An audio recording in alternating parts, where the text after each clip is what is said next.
Good afternoon, and thank you for coming. I'm going to read two small segments from this story included in the Best European Fiction.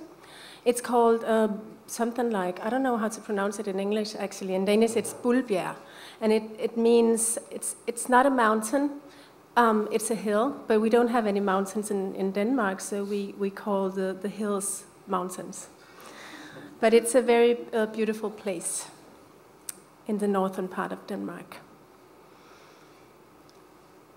We suddenly found ourselves in an astonishing landscape. Luminous white sand hills on all sides, windswept trees twisting beneath the blue open sky. We gasped for breath, joyfully, as if coming up for air after being too long underwater.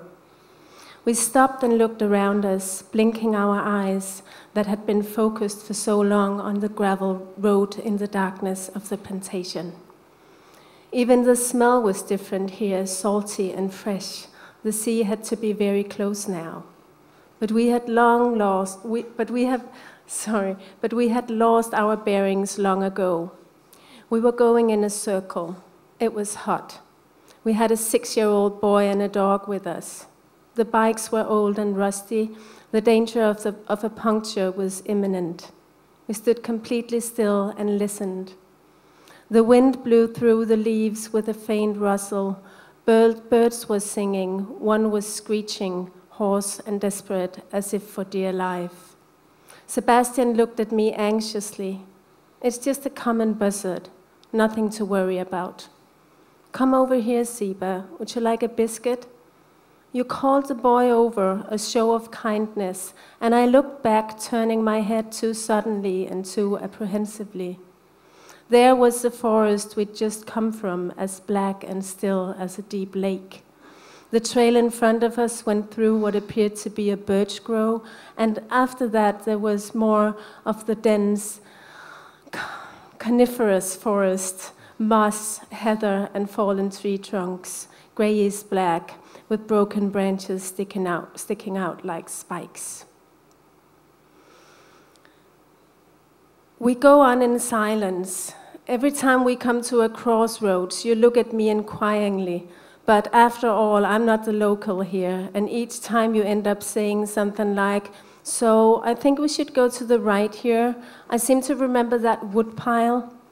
Then without another word, we turn right until Sebastian throws himself on the ground, yelling and screaming. He's gone into complete hysterics now.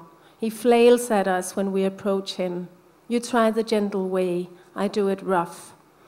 In the end, I shake him hard and yell that he'd better relax now, and if not, we'll have to leave him there where he can bawl his eyes out until the buzzard comes and gets him.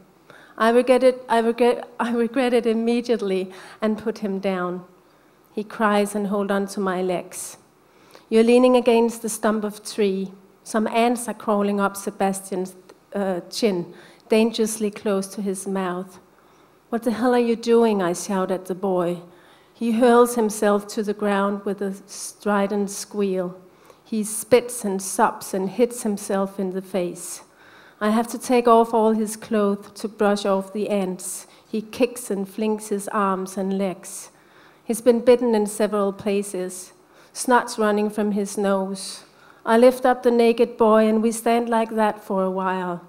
Now he's just sobbing, nozzling his face into my chest.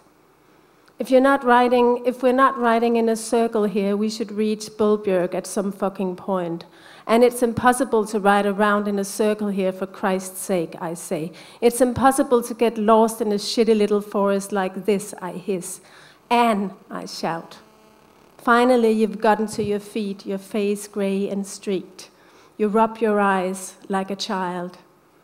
I know the guy who owns the takeout place over there, you say. What takeout place? I ask, annoyed. The takeout place outside Bulbjerg, you whisper.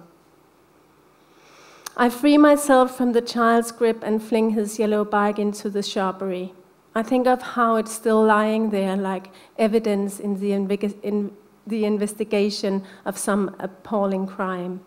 Someone will stumble over it one day. They'll find my fingerprints on the crossbar and Sebastian's on the handlebars. Perhaps they'll find yours too. Perhaps they'll think that we killed the boy. We'll come back and get your bike another day, I assure Sebastian. He's sitting behind me now, arms around my back, still naked. His legs are dangling, and my fear of getting his foot caught in the wheel annoys me, like a mosquito waiting somewhere in the darkness when you're about to go to sleep. We ride like this for almost an hour. It's muggy, it's about 6 o'clock, I guess, but none of us actually has a watch. We left home at 9 in the morning.